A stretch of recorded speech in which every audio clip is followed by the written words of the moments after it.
Hello and welcome to everyone. Self growth की इस learning में आप सभी लोगों का स्वागत है। और आज हम डिस्कस करेंगे 18 ऐसे तरीकों के बारे में जिससे आप 2024 के अंदर अपनी सेल्फ ग्रोथ को अचीव कर सकते हो। दो क्वेश्चंस आपके अभी दिमाग में आ रहे होंगे कि सेल्फ ग्रोथ का मतलब क्या होता है, और सबसे बड़ी चीज सेल्फ ग्रोथ को अचीव करने के वो तरीके क्या हैं। दोनों ही लर्निंग्स को हम डिस्कस करने वाले हैं कि सेल्फ ग्रोथ होता क्या है और कैसे आप सेल्फ ग्रोथ को अचीव कर सकते हो। तो बिना टाइम वेस्ट किए सबसे पहले समझते हैं कि सेल्फ ग्रोथ का मतलब होता क्या है। देखिए, अगर सेल्फ ग्रोथ की बात की जाए ना, तो हर एक पर्सन के लिए, हर एक इंसान के लिए ये अलग अलग हो सकता है। अगर एक स्पोर्ट्स पर्सन है तो उसका ये हो सकता है कि मेरी फिजिकल फिटनेस पहले कितनी थी और अभी कितनी है, और आने वाले फ्यूचर में मुझे और कितनी करनी होगी। एक अगर स्टूडेंट है तो उसको ये पता होना चाहिए कि पिछली क्लासेस के अंदर मेरे कितने मार्क्स आए थे और अभी मेरे कितने मार्क्स आ रहे हैं, और आने वाले फ्यूचर के अंदर मैं कितने मार्क्स अचीव करना चाहता हूं। एक बिजनेस के लिए सेल्फ ग्रोथ अलग हो सकती है कि लास्ट ईयर का मेरा टर्नओवर इतना था, अभी का मेरा टर्नओवर इतना है, और आने वाले फ्यूचर के अंदर मैं इतना टर्नओवर अचीव करना चाहता हूं। हर एक पर्सन के लिए अलग अलग चीजें हो सकती हैं। अगर आपके पास कोई एक आइडिया है, कोई बिजनेस है, अगर आप एक स्टूडेंट हैं, अगर आप एक आपके पास में एक प्लानिंग है और उस प्लान के ऊपर अगर आप चल रहे हैं, तो ये आपकी सेल्फ ग्रोथ को दर्शाता है कि पहले आप इतने पे थे, अभी आपकी अचीवमेंट थोड़ी बढ़ चुकी है, आप इस लेवल पे आ चुके हैं, इसके बाद आप नेक्स्ट लेवल पे जाने वाले हो। इसको हम कहते हैं सेल्फ ग्रोथ। अब ये सभी लोग चाहते हैं। पता है, कोई भी दुनिया का ऐसा इंसान नहीं है जो ये नहीं चाहता है कि मेरी ग्रोथ नहीं हो, और सभी लोग ग्रोथ को चाहते हैं। पता है, जिनको ग्रोथ होती है और जिनको ग्रोथ नहीं होती है उनके बीच में दो डिफरेंसेस होते हैं। कुछ लोग केवल सुनते हैं और कुछ लोग सुन करके उसको एक प्रॉपर नोट्स बनाते हैं और उसको इम्प्लीमेंट भी करते हैं। और सबसे लास्ट में एक इंपॉर्टेंट चीज बताने वाला हूं जिससे कि आप सारी लर्निंग को एक माइंड मैप के थ्रू याद रख सकते हैं अपनी जिंदगी भर के लिए। तो बहुत ही काम की चीज होने वाली है। तो चलिए बात करते हैं उन तरीकों के बारे में जिससे कि आप अपनी सेल्फ ग्रोथ को अचीव कर सकते हो। सबसे पहला क्वेश्चन होता है कि सेल्फ ग्रोथ को अचीव करने के लिए आपको अपना पर्पस पता होना चाहिए। अगर आप एक स्टूडेंट है तो आपका पर्पस हो सकता है स्टडी। और सबसे बड़ी चीज, हर एक इंसान का पर्पस अलग होता है कि स्पोर्ट्समैन के लिए उसका पर्पस अलग है। तो आपको ढूंढना होगा कि आपका एक्चुअल पर्पस क्या है, आपका उद्देश्य क्या है। ये आप खुद को पता होना चाहिए। लिखिए कि मेरा पर्पस ये है, आने वाले 2024 के अंदर मैं ये अचीव करना चाहता हूं, ये मेरा पर्पस है, ये मेरा उद्देश्य है। सोसाइटी के लिए, समाज के लिए, अपने फाइनेंसेस को लेकर के आपके क्या पर्पसेस हैं, क्या उद्देश्य हैं, वो सारी चीजें आपकी डिफाइन होनी चाहिए। इसके अलावा कुछ और भी चीजें होती हैं जिसमें आपको फोकस करना होगा। अगर आपका एक पर्पस क्लियर हो गया है ना, तो आपके गोल्स बिल्कुल क्लियर होने चाहिए। और हमेशा कहा गया है कि जब भी आप गोल्स के बारे में बात करते हो, एक लक्ष्य के बारे में बात करते हो, तो एक धारणा मैंने सुनी है। लोग कहते हैं कि यार, हम अपने टारगेट बनाते हैं, हम अपने गोल्स को अचीव करना चाहते हैं, लेकिन वो हमारे गोल्स अचीव नहीं होते। पता है क्यों नहीं अचीव होते? उसके पीछे का एक लॉजिक है। वो लॉजिक ये है, देखिए, आप अपने गोल को लिखते ही नहीं हो। और एक प्रैक्टिकल एग्जांपल्स लेते हैं। आपने देखा होगा, शादी के कार्ड छपते हैं। जब आपके घर में कोई शादी होने वाली होती है, कोई फंक्शन होने वाला होता है, अगर उसका एक कार्ड प्रिंट हो जाता है, उस पर एक डेट फिक्स हो जाती है, तो क्या वो फंक्शन उस डेट पे होती है या फिर नहीं होती है? इसका जवाब है, होती है। इसके पीछे का लॉजिक क्या है? इसके पीछे का लॉजिक ये है कि जब डेट हमारे दिमाग में क्लियर होती है, तो हम कहीं ना कहीं बहुत तेजी से और फोकस्ड होकर के काम करते हैं। 99.99 केसेस में उस डेट में वो इवेंट होता ही होता है। तो अगर आपको पता है, आप चाहते हो कि मेरा ये टारगेट है, मैं उसको अचीव करना चाहता हूं, तो उसके लिए आपके गोल्स बिल्कुल क्लियर कट होना चाहिए, बिल्कुल डेट के साथ बाउंड होना चाहिए, जिसको कहते हैं हम अपना गोल स्मार्ट होना चाहिए। S for specific, M for measurable, R for realistic, और इसके अलावा टी फॉर होता है टाइम बाउंडेड, और ए फॉर होता है अचीवेबल। यानी कि S for specific, M for measurable, A for जिसको अचीव किया जा सकता है अचीवेबल, और आर फॉर रियलिस्टिक होना चाहिए, और टी फॉर टाइम बाउंडेड आपका गोल होना चाहिए। यानी कि ये आपको पता होना चाहिए, आपके गोल्स बिल्कुल क्लियर होने चाहिए। अब आता है, बहुत सारे लोग हैं ना, अपने कंफर्ट जोन में फंसे रहते हैं और फिर भी चाहते हैं कि मुझे एक सेल्फ ग्रोथ मिले। देखिए, कंफर्ट जोन से बाहर निकलने के चार तरीके होते हैं। अगर आप बिल्कुल आराम से सेफली बैठे हुए हो और आप आगे के फ्यूचर को लेकर के बिल्कुल भी एकदम बिल्कुल कंफर्ट हो, कुछ आपको टेंशन नहीं है, इसका मतलब आप बिल्कुल कंफर्ट हो। दूसरा जो आता है, जब आप कुछ करने के लिए जाते हैं आपके अंदर डर आता है, आपके अंदर सेल्फ कॉन्फिडेंस की कमी आती है, इसका मतलब आप स्टेप नंबर 2 पे हैं। आप मुझे कमेंट करके बताना कि आप कौन से वाले स्टेज के अंदर हो। क्या आप कुछ एक्सक्यूजेज ढूंढने की कोशिश कर रहे हो, या कहीं ना कहीं आप किसी के ओपिनियन से अफेक्ट हो रहे हो, किसी ने बोल दिया यार ये काम नहीं हो सकता तो आप डर जा रहे हो, तो वो आपका फियर जोन है। फियर जोन के बाद आता है, जिसने फियर जोन पे बिल्कुल महारत हासिल कर ली और नेक्स्ट स्टेज में चला गया, that is a learning zone. यहां पे आप सीखने के लिए तैयार हो जाते हो, यार मुझे है ना हमेशा मोटिवेटेड रहना है। इसका मतलब क्या है, हमेशा उसी तरीके की चीजें हमें देखनी है, सीखनी है, लर्निंग पे फोकस करना है। अगर मुझे अपने कॉन्फिडेंस को बढ़ाना है तो इसके लिए मुझे लर्निंग करना होगा। पब्लिक स्पीकिंग में अच्छा होना है तो मुझे बोलना होगा, प्रैक्टिकली चीजों को करना होगा। फिजिकल फिटनेस के लिए मुझे मॉर्निंग वॉक करना होगा, मेडिटेशन करना होगा। यानी कि अगर आप इस एक्शन वाले मोड में आ गए हो, मतलब लर्निंग जोन में आ चुके हो। और फिर जब आप लर्निंग आपकी कंप्लीट होने लगती है तो आप ऑटोमेटिक अपने ड्रीम्स को अचीव करने लगते हो, अपने सपने को जीने लगते हो, गोल्स बनाने लगते हो, और बिना किसी मोटिवेशन के आप खुद वो काम करते हो। दैट इज आपका पर्पस क्लियर हो चुका होता है। इसको हम कहते हैं कि जब तक आप कंफर्ट जोन से बाहर नहीं निकलोगे तब तक आप अपने सेल्फ ग्रोथ को अचीव नहीं कर पाओगे। छोटे छोटे चीजें, छोटी छोटी बातें, और बहुत अच्छा होगा अगर आप इन चीजों को नोट डाउन करोगे और लिखोगे।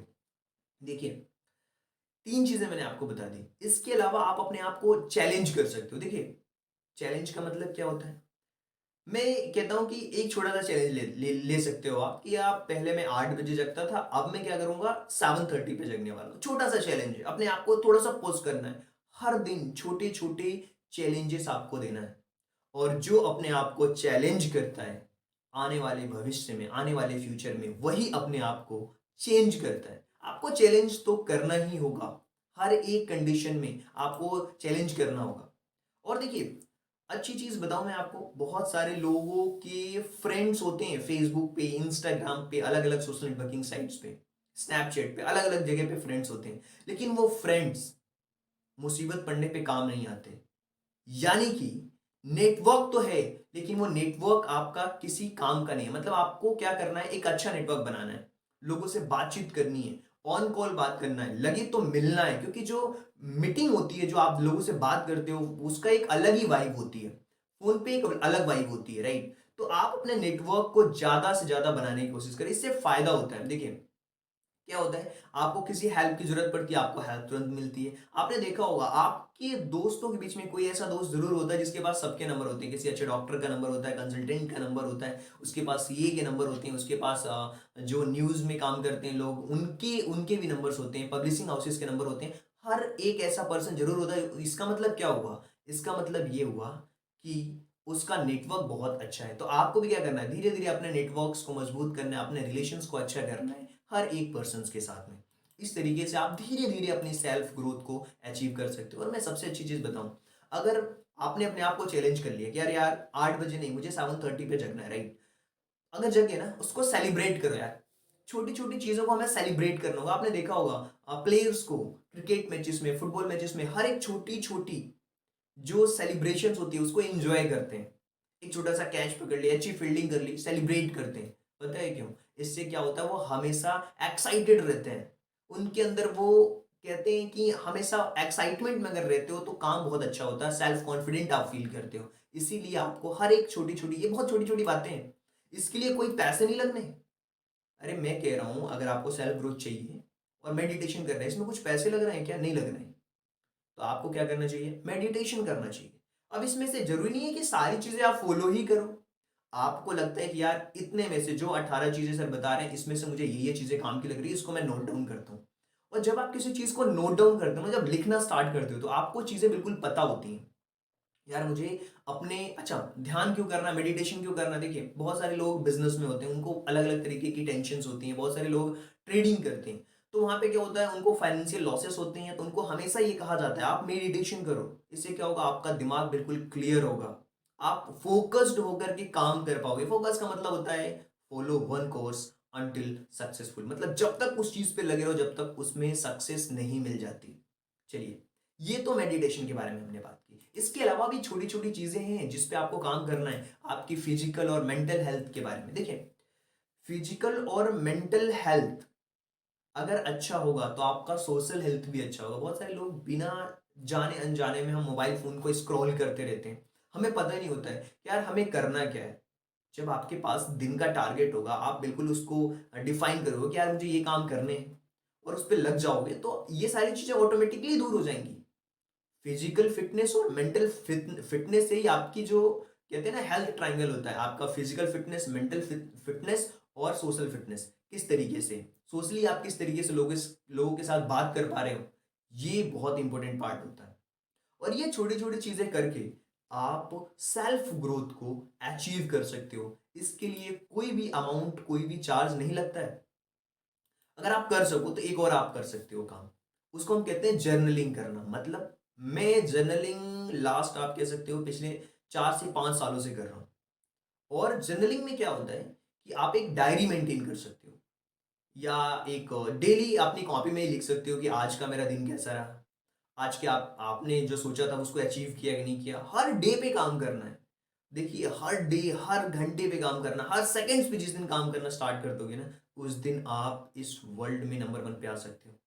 प्रोडक्टिविटी के मामले में जो भी आप अचीव करना चाहते हो उस पर आप काम कर सकते हो। आपने देखा होगा बड़ी बड़ी सोशल साइट्स क्या कर रही हैं, वो आपका टाइम ही तो ले रही हैं, क्योंकि टाइम की सबसे ज्यादा वैल्यू है आज के समय पे। तो जर्नलिंग आप स्टार्ट कर सकते हो। लिखने से क्या होता है ना, आपके दिमाग के अंदर क्लैरिटी आती है। बहुत सारे ऐसे लोग होते हैं जो चीजों को लिखते हैं, एक क्या करते हैं, नोट्स बनाते हैं। कुछ लोग ऐसा रहता है कि यार मोबाइल पे अच्छी चीज मिल गई, उसका स्क्रीनशॉट ले लिया और वो वहीं पड़ा रह जाता है। पता नहीं वो स्क्रीनशॉट देखते भी हैं कि नहीं देखते हैं, हमें पता नहीं रहता। बहुत सारे रील्स देखते हैं, सेव कर लिया यार ये काम की चीज है, बाद में पता नहीं उसको कब देखा नहीं देखा, कुछ पता नहीं होता। इसीलिए मैं बोलता हूँ लिखो।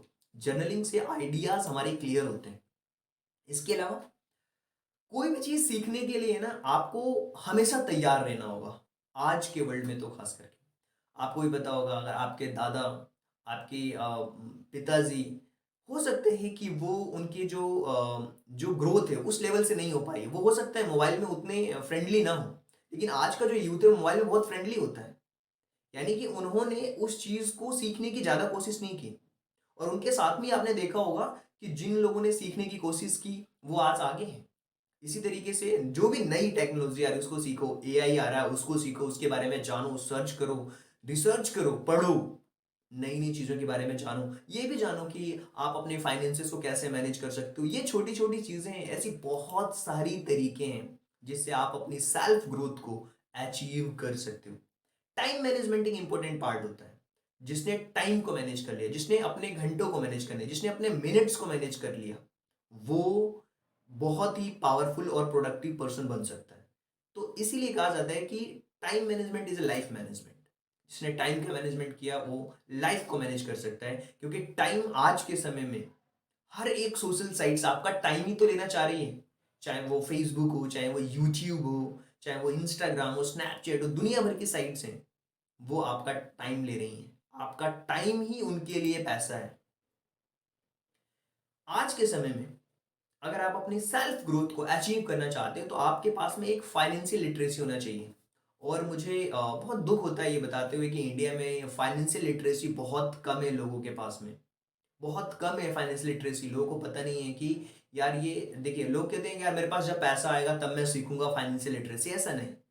अगर आपने अब अगर आपके पास 100 रुपए हैं, अगर आप उसको मैनेज करना सीख जाते हो कि यार मुझे 100 रुपए में से इतने रुपए खर्च करने, इतने रुपए इन्वेस्ट करने, इतने रुपए सेव करना है, कितना एक्सपेंस करना है, कितना इन्वेस्ट करना है और कितना सेविंग के लिए रखना है, जिसको कहते हैं फाइनेंशियल लिटरेसी। अगर आपने 100 रुपीज को मैनेज करना सीख लिया तो आप 1000 को भी कर सकते हो, 1 लाख को भी कर सकते हो, 1 करोड़ को भी कर सकते हो। तो ये होता है फाइनेंशियल लिटरेसी। और इससे क्या होता है, आपकी जो डेवलपमेंट है खुद खुद ब खुद होने लगती है। इसको हम कहते हैं सेल्फ ग्रोथ। और यहाँ पे सेल्फ ग्रोथ को अचीव करने के लिए कोई आपके पास आएगा नहीं, स्पेशल क्लास नहीं होती कोई कि मैं भैया आपको सिखा दूंगा। नहीं, आपको ये चीज खुद करने होंगे, खुद एक्शन लेने होंगे, तो आपके अंदर वो ग्रोथ आएगी। ऐसे नहीं आता। और बहुत सारे लोग रिस्क लेने से डरते हैं। मैं कहता हूँ हमेशा आपको कैलकुलेटिव रिस्क लेना चाहिए। रिस्क लेना चाहिए लेकिन कैलकुलेट कर लो कि मुझे कितना और किस तरीके का रिस्क लेना है। हर एक फील्ड में कुछ लोगों को लगता है कि यार मुझे अपने टाइम और स्टडी दोनों को बैलेंस करना है। तो किस तरीके से थोड़ा एंजॉय भी करना है। तो ये कैलकुलेशन होती है आपकी खुद की, यार इतना टाइम मुझे पढ़ने में देना है, इतना टाइम मुझे खेलने में देना है, इतना टाइम मुझे दोस्तों के साथ स्पेंड करना है, इतना टाइम मुझे रेस्ट करना है, ये आपकी कैलकुलेशन है। ऐसे बिजनेस में होता है, लोग कैलकुलेट करते हैं कि यार अगले 4 महीनों में इतना पैसा मुझे चाहिए रेंट देने के लिए, लोगों को सैलरी देने के लिए, बिजनेस स्टार्ट कर रहा हूँ, नया है तो थोड़ा टाइम लगेगा। तो वो कैलकुलेशन होती है सबके पास में, ऐसे ही आपके पास भी कैलकुलेशन होनी चाहिए। मैं तो कह रहा हूँ पर डे की कैलकुलेशन करो कि भैया 5 चीज आपने डिसाइड किया क्या सुबह में करना है, इसमें से कितनी चीजें आपने करी, कितनी चीजें नहीं करी, दैट इज अ कैलकुलेशन। और रिस्क को भी कैलकुलेट करना है आपको, और रिस्क और रिवॉर्ड दोनों। रिस्क लोगे तो आपको रिवॉर्ड मिलेगा, बिल्कुल मिलेगा। बहुत सारे लोग परेशान रहते हैं, यार मेरे पास पैसे नहीं है, मेरे पास ये नहीं। देखिए जितना भी है आपके पास में, वो जिस भी मोमेंट में हो, आप उस चीज को एंजॉय करोगे ना। बारिश होने लगी, आप कहीं जाना था, कोई बात नहीं यार, उस मोमेंट को एंजॉय करो। घर जाओ, निकालो घर से अम्ब्रेला, निकल जाओ, क्या दिक्कत है। प्रेजेंट में रहो, उसको एंजॉय करो, तो आप बिल्कुल अच्छी तरीके से अपने आप को कामनेस रख पाओगे। और ये तरीका है सेल्फ ग्रोथ को अचीव करने का। डिस्ट्रैक्शंस आज के समय में डे बाय डे बढ़ते जा रहे हैं। हम चाहे अनचाहे में मोबाइल फोन्स को स्क्रॉल डाउन करते रहते हैं, और हमें पता ही नहीं होता है कि कब 1 घंटे 2 घंटे। फिर जब हमें ये कब हमें पता लगता है, जब हमारे मोबाइल पर मैसेज आता है ना डेटा यूजेस का, या आपने 90% डेटा खत्म कर लिया, 50% खत्म कर लिया, तो आपके दिमाग में क्लिक होता है, अरे डेटा तो बचे ही नहीं, थोड़ा बहुत बचा के रखना है शाम के लिए भी। तो क्या होता है आपको पता नहीं, मतलब डिस्ट्रैक्शंस बहुत सारी हैं। तो मैं ये नहीं कह रहा हूँ कि डिस्ट्रैक्शंस को आप खत्म कर दो, मोबाइल फोन को फेंक दो, बिल्कुल भी नहीं। उसको लिमिट हम कर सकते हैं, ये चीजें हमारे ऊपर डिपेंड करती हैं। इसके अलावा और भी बहुत सारी चीजें हैं, जैसे कि यार कोई भी काम आप करने जा रहे हो ना, खुद के प्रति ईमानदार रहो। और इसके कुछ साइंस बता देता हूं मैं, आपको पता लग जाएगा कि कोई भी काम आप कर रहे हो तो खुद के प्रति ईमानदार हो नहीं। पहली बात, आप फ्रीली किसी से कुछ भी अपनी अपने थॉट को शेयर कर पा रहे हो, बोल पा रहे हो फ्रीली, यानी कि अपने आप के प्रति ईमानदार हो। दूसरी चीज, आपको ये पता तक चल जाता है कि कहाँ पे मुझे नो कहना है, कहाँ मना करना है। इसका मतलब आप खुद के प्रति ईमानदार हो। दोस्तों के साथ अगर आपको लग रहा है कि कल एग्जाम्स हैं और आज मुझे स्टडी करना चाहिए, तो मना कर दो, नो। आपका ट्रस्ट, आपका जो इंस्टीट्यूशन है किसी भी काम को करने का, बेस्ट देने का, वो इससे पता लगता है कि आप ईमानदार हो। किसी काम को करते समय बिल्कुल फोकस्ड हो, इसका मतलब आप ईमानदार हो। You know it's times to let go, आपको पता चल जाता है कि अब मेरा समय हो चुका है, अब मुझे बंद करनी है चीजें। इसका मतलब आप अपने being true to your self, आप खुद के प्रति ईमानदार हो। आप डरते नहीं, राइट? आप लोगों के बारे में सोचते हो, सोशल वर्क के बारे में सोचते हो, इट मीन्स आप खुद के प्रति ईमानदार हो। करेक्ट? चलिए आगे बढ़ते हैं। और जो भी सोसाइटी ने आपको दिया है, give back to your community, right? जो भी सोसाइटी ने आपको दिया है ना, उसको दीजिए, चाहे वो जिस भी रूप में हो। एक पेड़ लगा सकते हैं, चैरिटी कर सकते हैं, डोनेट कर सकते हैं, लोगों की हेल्प कर सकते हैं, कुछ दे सकते हैं, कुछ पढ़ा सकते हैं, कुछ सिखा सकते हैं। That is a help of society, right? तो आपको ये करना होगा, डोनेट करना होगा तो डोनेट करिए, चैरिटी करना है चैरिटी करिए। सोसाइटी से जितना मिला है उतना आप दे सकते हैं। और इस तरीके से छोटी छोटी चीजें हैं, कुछ भी बड़ी चीजें नहीं बता रहा हूं मैं, इससे आप अपनी सेल्फ ग्रोथ को अचीव कर सकते हो। दूसरी चीज क्या होती है, सेल्फ ग्रोथ को अचीव करना है आपको, ग्रेटिट्यूड को प्रैक्टिस करिए। ग्रेटिट्यूड का मतलब क्या है कि यार आज मुझे जो मिला है उसके लिए मैं भगवान का शुक्रिया अदा करता हूं। इसके अलावा आप ग्रेटिट्यूड को लिख भी सकते हो। थैंक यू जिसको कहते हैं यार, थैंक यू, आज का जीवन देने के लिए थैंक यू। सुबह उठते ही ग्रेटिट्यूड करो कि दुनिया में ऐसे बहुत सारे लोग हैं जो आज की सुबह को देख ही नहीं पाते। दुनिया में ऐसे बहुत सारे लोग हैं जो अपनी हेल्थ को लेकर के परेशान है, मैं फिर भी ठीक हूं, तो थैंक यू बोलिए। इसको हम कहते हैं माइंडफुल मेडिटेशन के साथ में इंगेज होना।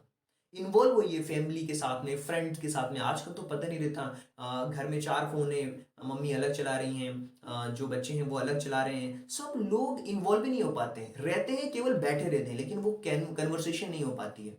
मैं कहता हूँ आप अपने पेरेंट्स के साथ बैठे, मोबाइल फोन साइड कर दीजिए, थैंक यू बोलिए उनको। देखिए आपको खुद बहुत अच्छा फील होगा, आपको आपके दिमाग को बहुत अच्छा फील होगा। That is a gratitude. Gratitude की प्रैक्टिस करना इसको कहते हैं हम, और इसी को ग्रेटिट्यूड एक्सरसाइज भी कहते हैं। अब बहुत सारे ऐसे लोग होंगे जो कहेंगे सर आपने बोला था लास्ट में मैं इन सारी चीजों की एक समरी बताने वाला हूं जिसे कि आप लंबे समय तक याद रख सकते हैं। बिल्कुल। चलिए एक छोटी सी एक्सरसाइज मैं आपको देता हूं वो करने के लिए। आप अपने दिमाग में एक ऐसी चीज इमेजिन करिए कि एक पेपर है, उस पेपर के ऊपर आपने क्या किया हुआ है, एक पेन से एक बड़े से ट्री को ड्रॉ किया हुआ है और साथ में एक क्लॉक रखा हुआ है। इस पिक्चर को इमेजिन करिए। अब बोलोगे सर ये क्या चीज आप बताने लगे बीच में। देखिए मैं आपको बता रहा हूं, जो भी चीजें मैंने आपको सिखाई है ना, उसका पूरा सम, इसको हम कहते हैं माइंड मैपिंग। कनेक्ट करना, और ये प्रैक्टिस करके आप लंबे समय तक कोई भी चीज को याद रख सकते हो। देखिए अब ये ट्री है, अब मान लीजिए कि ट्री के ऊपर एक ड्रॉप ऑफ वाटर है। अब उस पत्ते के ऊपर एक ड्रॉप है पानी का। राइट, इसको हम कहते हैं प्रैक्टिस करना माइंड मैपिंग की। तो कैसे याद रख सकते हो, देखिए प्रैक्टिकली मैं आपको बताता हूं। जितनी भी चीजें बताई हैं उसका सम अप देखिए आप। इसी स्लाइड्स में पूरा सम अप बताने वाला हूं मैं। देखिए अब आपने इमेजिन कर लिया ये सारी पिक्चर्स। अब इस पिक्चर के अंदर एक एक चीज को एक्सप्लेन करने जा रहा हूं मैं। देखिए जो आपने देखा होगा पेड़ के अंदर सपोर्ट्स होती हैं, होल्डिंग्स होती है, इसका मतलब क्या हुआ, आपको अपने नेटवर्क को बना के रखना है, सपोर्ट्स को स्ट्रॉन्ग करना है। नेटवर्क के थ्रू सपोर्ट स्ट्रॉन्ग होगा आपका। जो उसकी ट्रंक है, पेड़ की जो ट्रंक होती है ना मोटी वाली, उससे क्या होता है, उसका गोल बिल्कुल क्लियर है। यहां से और भी ब्रांचेस निकलने वाली हैं। अपने आप को वो चैलेंज करता है, रूट से ऊपर की तरफ आता है। इससे ये पता लगता है कि वो अपने आप को चैलेंज कर रहा है, अपने गोल को सेट कर रहा है। और इससे हम सीख सकते हैं अपनी सेल्फ ग्रोथ के बारे में। देखिए एक जो सीड होता है ना, सीड, वो सीड से पेड़ बनता है। और इसी को इमेजिन करके हम सारी चीजों को सीख सकते हैं। अपने नेचर से बहुत कुछ सीख सकते हो। कोई अलग से चीजें नहीं बता रहा हूं मैं, नेचर से सीख करके ही आपको एक्सप्लेन कर रहा हूं। ये आपने सीखा क्लियर गोल्स और अपने आप को चैलेंज करना। अगर आप सेल्फ ग्रोथ चाहते हो, एक जो बीज होता है ना उसका सेल्फ ग्रोथ कैसे होता है, इससे सीखिए। रूट से क्या पता चलता है, उसका पर्पस बिल्कुल क्लियर है कि उस छोटे से सीड से एक बड़ा सा पेड़ बनना है। वैसे ही आपका पर्पस क्लियर होना चाहिए कि फ्यूचर में चल करके आपको करना क्या है, वो एग्जैक्ट आपका पर्पस क्लियर होना चाहिए। मेरा पर्पस क्लियर है, मुझे एजुकेट करना है, लोगों को सिखाना है, समझाना है। That is my purpose. आपका पर्पस क्या है वो बिल्कुल क्लियर होना चाहिए। इसके साथ में जो ड्रॉप ऑफ वाटर होता है किसी पत्ते के ऊपर, इसका मतलब क्या, वो माइंडफुलनेस को बताता है, वो मेडिटेशंस को बताता है। इसी तरीके से जो आपका ब्रांचेस है, ब्रांचेस क्या बताते हैं, यार अपने कंफर्ट जोन को छोड़ो, यहां से रास्ता नहीं मिल रहा है, इधर से निकलो, इधर से कोई चीज है तो इधर से निकलो। ब्रांचेस कंफर्ट जोन से बाहर निकलने के बारे में बात करती हैं, जो ट्रीज की ब्रांचेस होती हैं। इसी तरीके से अगर आप देखोगे एक पेड़ में जो पत्तियां होती हैं, वो क्या बताती हैं कि हर एक छोटी छोटी है ना, जो हर छोटी छोटी सक्सेस को सेलिब्रेट करना है। थोड़ा सा भी हवा चलता है वो हिलने डुलने लगती हैं और अपने प्रेजेंट मोमेंट में रहती हैं, उसको एंजॉय करती हैं। करेक्ट। इसी तरीके से अब जिस कैनवा पे, जिस पेपर पे, जिस पेन से, और एक क्लॉक हमने बना रखा है, ये हर एक चीज अलग अलग चीजें आपको बता रही है। जो चीजें मैंने समझाई है वही चीज पेन बताता है कि भैया जिससे आपने बनाया है ना इस पेन को, अपनी कॉपी पे जर्नलिंग करिए, टाइम मैनेजमेंट करिए। इसके अलावा जो चीज लिख रहे हैं, लिखने का मतलब फाइनेंशियल लिटरेसी को लिखिए, अपने रिस्क को लिखिए, कैलकुलेट करिए। लिखने का मतलब यही होता है। आपने देखा होगा हम हिसाब किताब करते हैं, इसका मतलब क्या, आपकी फाइनेंशियल लिटरेसी, रिस्क को कैलकुलेट कैलकुलेट करना, जो टाइम है ना वो आपको ये बताती है कि भैया अपने आप के प्रति ईमानदार रहो। घड़ी चलती रहती है, भले कोई काम करे या ना करे। डिस्ट्रैक्शंस को लिमिट रखो, समय में बिल्कुल समयबद्ध रहो। ये सारी चीजें बताती है। देखा आपने, इसको हम कहते हैं माइंड मैप। और यही चीज है, अगर एक स्टूडेंट किसी चीज को याद करने में, किसी पॉइंट्स को याद करने में, किसी की चीजों के साथ में कनेक्ट करके करने लगे, तो हर एक चीज को याद किया जा सकता है। So thank you so much and thanks for giving your precious time at the last. God bless you. Thank you so much.